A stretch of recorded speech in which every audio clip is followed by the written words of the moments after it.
Alors, la vie aventureuse d'un artiste se passe souvent à regarder par la fenêtre les simples fluctuations du temps, de la lumière, des saisons.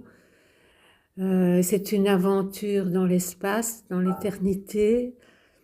Et du coup, le quotidien s'efface pour faire place au grand, à, à, à ce qui nous habite vraiment, ou ce à quoi on veut échapper, c'est-à-dire le poids de la monotonie. Nous sommes faites pour régner, entre guillemets, et pas pour être alourdis par le poids d'une matière qu'on n'a pas encore transcendée. Je pense que ça, c'est vraiment la part de l'artiste, c'est de trouver en soi un refus de ce qui nous est imposé pour le transcender vers le beau, vers l'amour, vers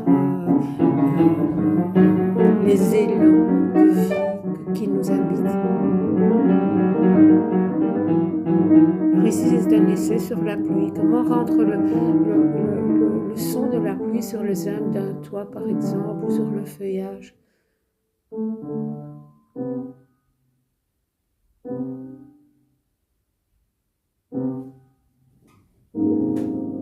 J'ai commencé par l'amour de la peinture lorsque j'étais enfant.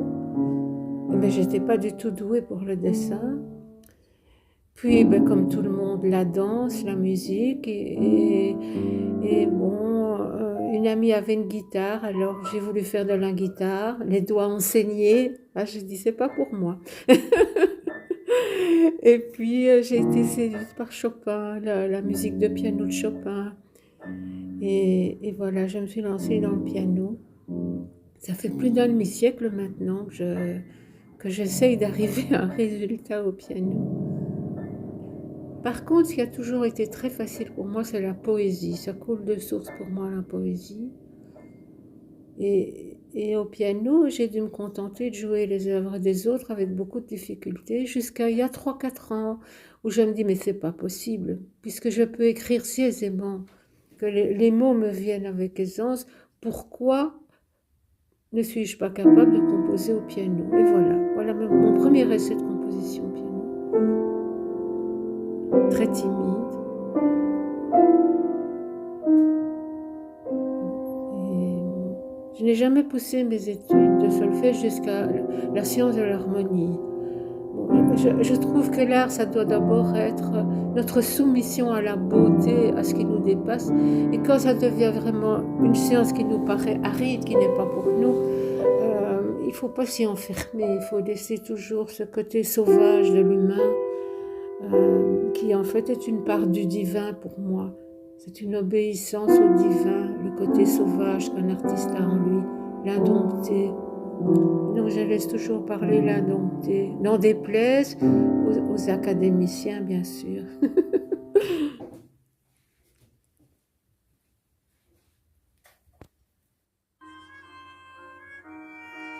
Alors ici, c'est un volet qui s'ouvre sur 3 artistes belges, 3 énormes artistes belges, qu'André Delvaux a magnifié à l'écran. Et qui avec les peintres russes qui sont surtout présents dans cette toile, nous apprend qu'enfin l'être humain, face à une fenêtre, prisonnier d'un quotidien, il est ailleurs, dans son âme, dans son cœur, il est ailleurs. Il est dans la passion, il est dans le rêve, il est dans l'espoir.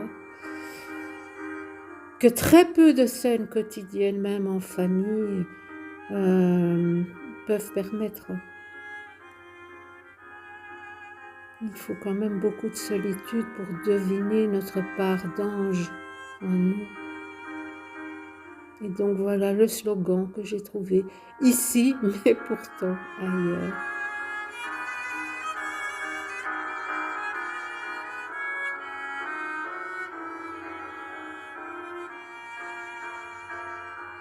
Ici, on voit bien le poids de l'humain sous la contrainte, alors pendant qu'il suit les gouttes, il rêve de danser, léger comme des oiseaux, ou de monter au paradis.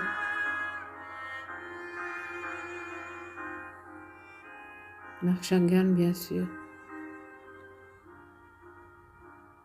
Et voilà, les études au piano. Alors qu'on rêve d'être une star quelque part, ou d'être aimé, de voyager dans les steppes. Et puis voilà, bien souvent, pour la plupart d'entre nous, une vie monotone, derrière les fenêtres d'une jolie demeure. Heureusement qu'il y a les reflets. Ça, cette photo, je l'ai prise sur le reflet d'une fenêtre la nuit, juste avant l'aube. Évidemment, c'est moi qui tiens le téléphone, mais ça devient vraiment une œuvre impressionniste ou surréaliste, avec les lumières. Je l'ai retravaillé, les cieux, quand même, avec des lumières. Mais voilà, ça c'est quand même du bonheur d'arriver à transcender le réel. Alors que ce lampadaire était dans un coin très sombre, mat, un petit corridor que vous ne remarquez même pas. La table sur laquelle il repose n'a même pas un style en soi. Yeux, et donc voilà ce qu'est transcender une matière, transcender le quotidien.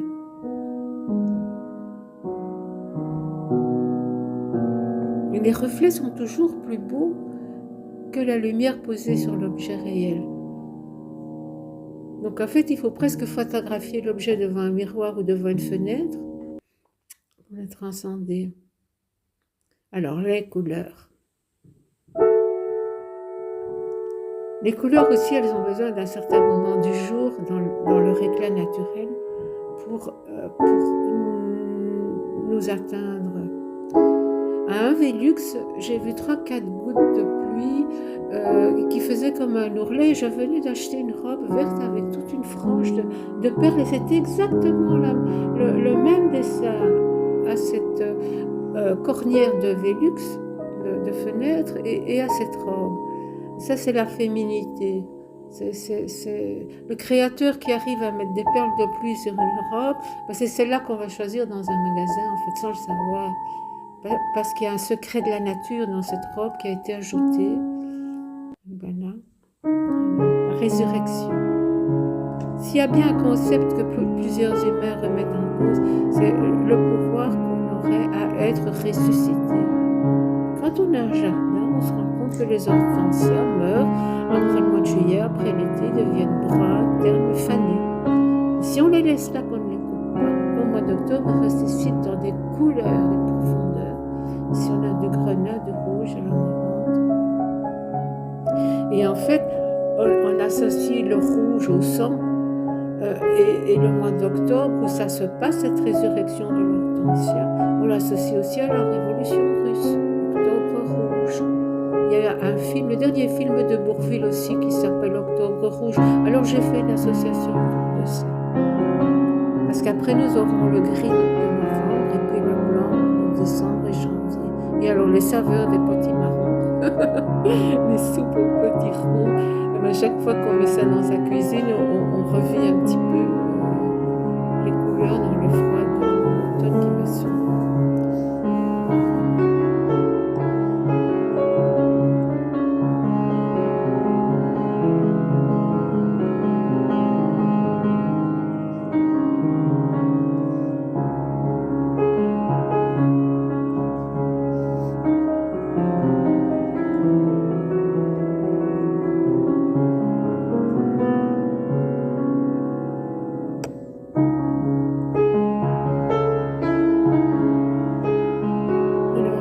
Austérité.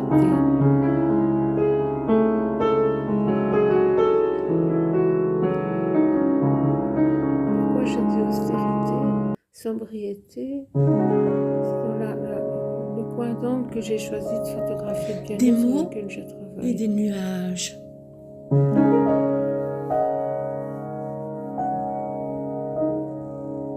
Est-ce une tempête?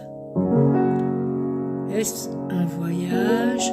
Pour revenir à l'austérité, que ce lourd noir près du sol et des arbres. J'ai toujours aimé le décor paysan, du marbre, seul, les reflets qu'on avait étaient le reflet du cuivre. Le cuivre sur des cuisinières, le cuivre sur des chandeliers, le cuivre sur des chaudrons. Quenargue. Ce sont des capteurs de lumière et ce sont des petits Un soleils bourgeon de rosier, bien souvent dans les fatigué demeures par le d'autrefois, vent, il n'y avait que du chêne, une des bois danse fruitiers, sur bien une cirés, branche, encore pour capter la lumière, en décor et des de objets en théâtre, cuivre.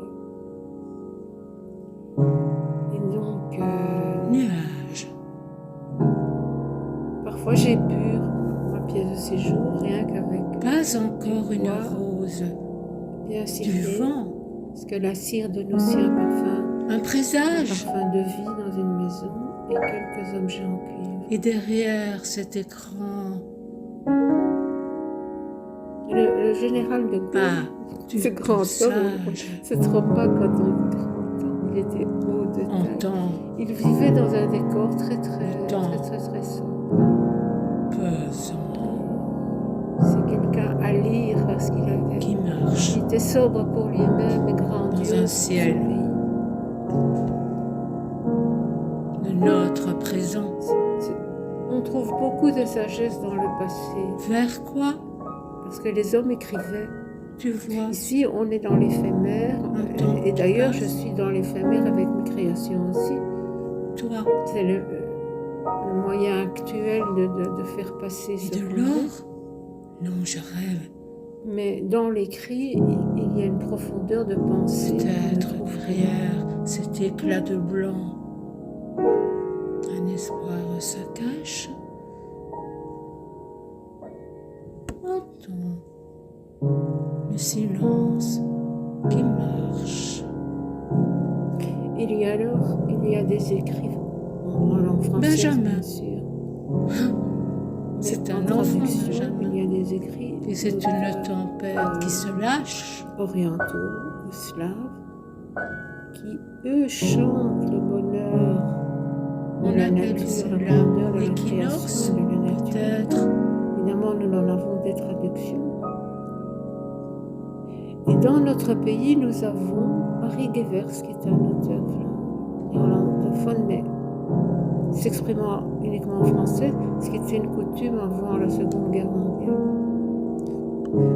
Et elle a écrit un livre magnifique, Plaisir des météores. C'est elle qui m'a sensibilisée à ce que la nature nous offre comme source de méditation. Et elle disait qu'une saison fait penser à 7 reprises à la saison suivante. Donc en été, l'été nous fait penser 7 fois à l'automne, et puis etc. etc. Et je trouve que c'est vrai, quand on observe, on a déjà des